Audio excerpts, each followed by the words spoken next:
All right, everyone, welcome to another deep dive. This time, we're taking you to the Caribbean. Ooh, sounds nice. But we're going deeper than just beaches and cocktails. Right. We're exploring some pretty big ideas about freedom, belonging, and, well, passports. Passports, huh? Not the most glamorous topic. You'd be surprised. You see, we've got this Nigerian YouTuber we're following, and he really makes you think about the power those little booklets hold. Okay, I'm intrigued. Tell me more. So this guy, he's got the travel bug, bad, wants to see the world, but his Nigerian passport kept hitting roadblocks.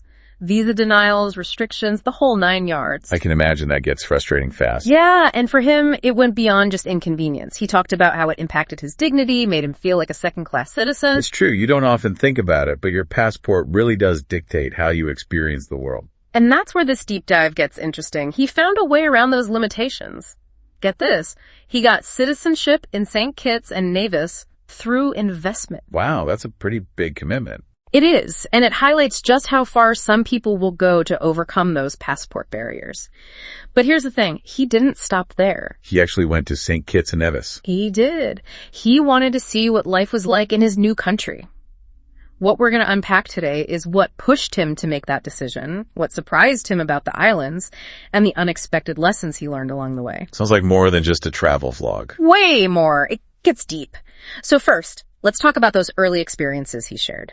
Using his Nigerian passport, it was constant travel restrictions, visa denials. He even mentioned getting arrested once, accused of fraud, just because of his nationality. Oh, wow. That's heavy stuff. Yeah, and it really gets to this idea of passport privilege. Have you heard of that? Yeah, it's basically the idea that your birthplace determines how easily you can move around the world. Right. Some people, they travel with ease, doors open. Others, it's constant paperwork, prejudice. It's like an invisible hierarchy. And it impacts everything. Education, job opportunities, even visiting family. Yeah. It's a big deal. So that's when this YouTuber stumbled on citizenship by investment programs, specifically the one offered by St. Kitts and Nevis. So you can essentially buy your citizenship?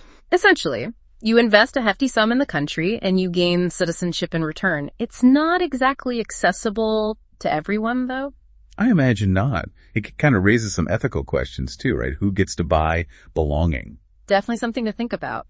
And it's worth noting that St. Kitts and Nevis isn't alone in this. A lot of countries are offering similar programs. Interesting. So what happened when he actually got to St. Kitts and Nevis? Okay, his first impressions are so vivid. He talks about the lush greenery, the vibrancy.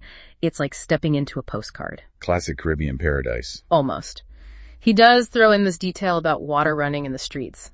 Not quite the pristine image, huh? Uh-huh. That's real life for you. Right. It makes it feel authentic. He also mentions this roundabout with locals selling hats and t-shirts. Just a snapshot of everyday life. Those little details make it come alive. It's a reminder that behind the tourist facade, there are real communities. Exactly. Before we get into his personal experiences, though, I think some historical context is important. St. Kitts and Nevis, it's got a layered past. Oh, definitely. Colonized by both the British and the French, right? Yep. You see that blend of influences even today. And of course, the sugar industry played a huge role, unfortunately intertwined with the history of slavery. Right. A dark past that can't be ignored. And now, their economy is largely tourism driven. Makes sense, given the natural beauty. Now, this is where the YouTuber's story takes a turn.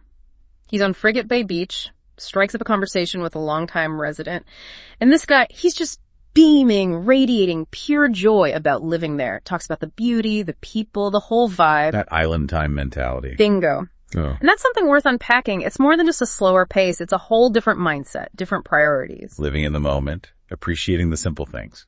And it seems to have had a big impact on the YouTuber, especially considering the hustle he went through just to get there. Makes him question his assumptions, maybe. What a good life looks like. Right. But hold on, the story gets even wilder. Remember, this guy traveled thousands of miles from Nigeria to St. Kitts. And guess what he finds? I'm on the edge of my seat. A Nigerian community. Are you seriously? It's mind-blowing. How did they end up in this tiny island nation? It really highlights the power of migration and the resilience of those diaspora communities, you know? It makes you think about the journeys people undertake, those push and pull factors that drive them. Absolutely. And the YouTuber, he even details the complicated routes Nigerians had to take to get to St. Kitts.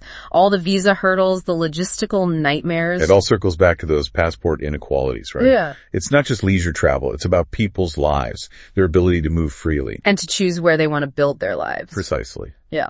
So, what's next in this adventure? Well, buckle up, because the YouTuber is about to delve into some serious history.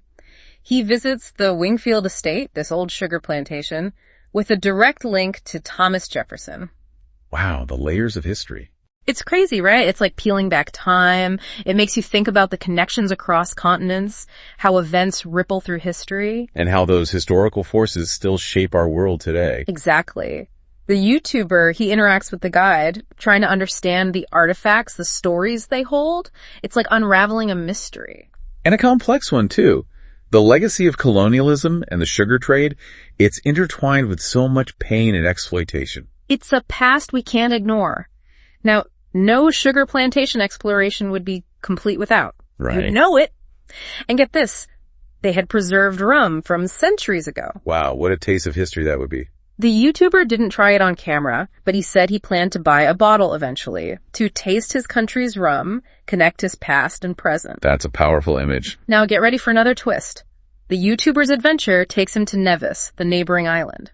I hear it's got a completely different vibe. Totally. He describes it as super laid back, almost like stepping back in time. Makes sense that even within a small nation, you'd have distinct personalities. Right. It's like choosing a location to match your personal vibe. If you're after tranquility and a slower pace, Nevis might be your spot. He even talks about these heart springs with a unique healing ritual. You soak rags in the hot water and apply them to your body. Sounds interesting. I'm all about natural remedies. But here's what really blew me away. While he's in Nevis, he has this chance encounter with a local named Julian. Uh-oh. Sounds like trouble. Not at all.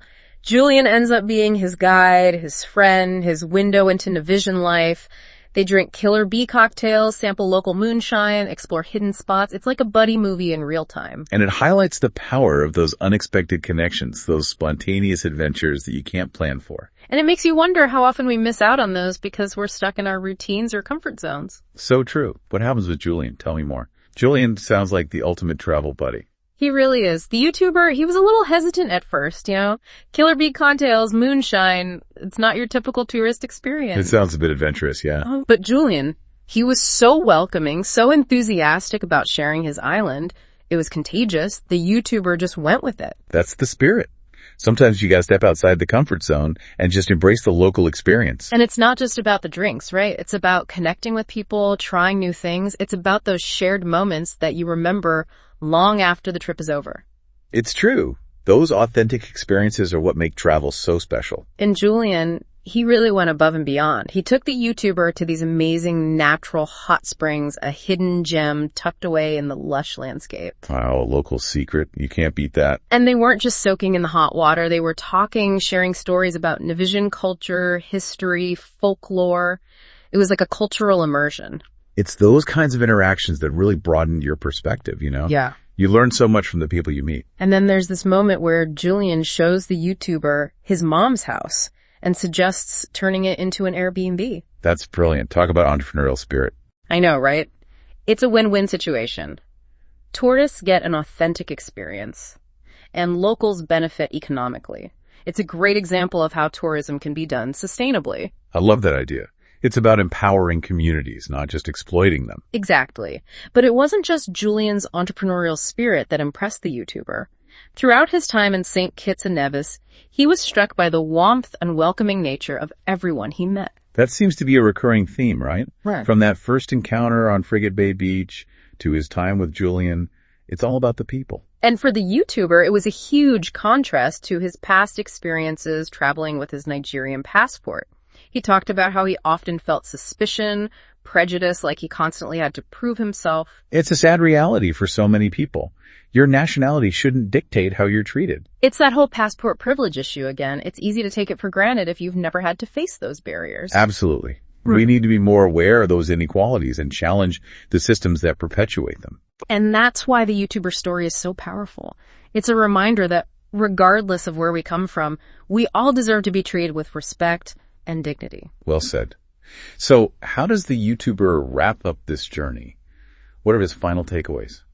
So, it's interesting how this whole journey kind of brought things full circle for the YouTuber. He started out focused on those passport limitations, but it ended up being so much more than that. Yeah, like it became this personal transformation almost. He even talks about St. Kitts and Nevis feeling more like home than anywhere else he'd been. Wow.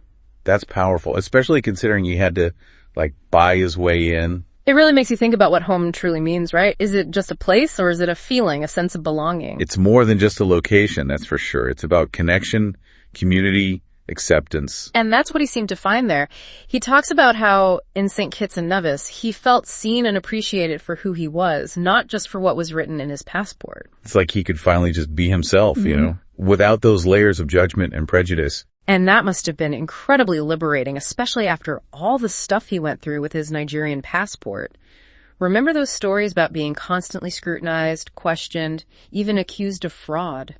It's hard to imagine facing that kind of suspicion just because of your nationality. But in St. Kitts and Nevis, he found a community that embraced him, quirks and all. That's what it's all about. Finding your tribe, those people who get you, who make you feel like you belong. And it's interesting, he didn't completely reject his Nigerian identity. He talks about St. Kitts and Nevis being his new home, but Nigeria is still holding a special place in his heart. It's like he expanded his sense of self, rather than replacing one identity with another. Yeah, it's a beautiful example of how we can embrace multiple identities and allegiances without feeling conflicted. And it goes back to that idea of home being more than just a physical location. It's about those connections, those roots that run deep no matter where we end up.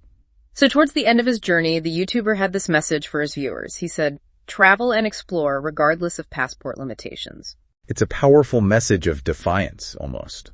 It's like he's saying, don't let those external barriers define you or limit your possibilities. Get out there and see the world. And he didn't just mean physical travel, did he? No, I think it was deeper than that. It was about exploring new ideas, pushing boundaries, breaking free from whatever might be holding you back. It's a call to action, an invitation to live a more expansive life. And I think that's a message that resonates with all of us. We all have dreams, aspirations, things we want to experience and achieve. And sometimes we just need a little inspiration, a reminder that it's possible. So as we wrap up this deep dive, we want to leave you with a few questions to ponder. What does freedom mean to you? What steps can you take to create more freedom in your own life? And how can we as a global community work towards a world where everyone has the opportunity to explore, connect, and live a life that feels truly fulfilling? Thanks for joining us on this journey, and we'll see you next time for another deep dive into the world of ideas, experiences, and human connection.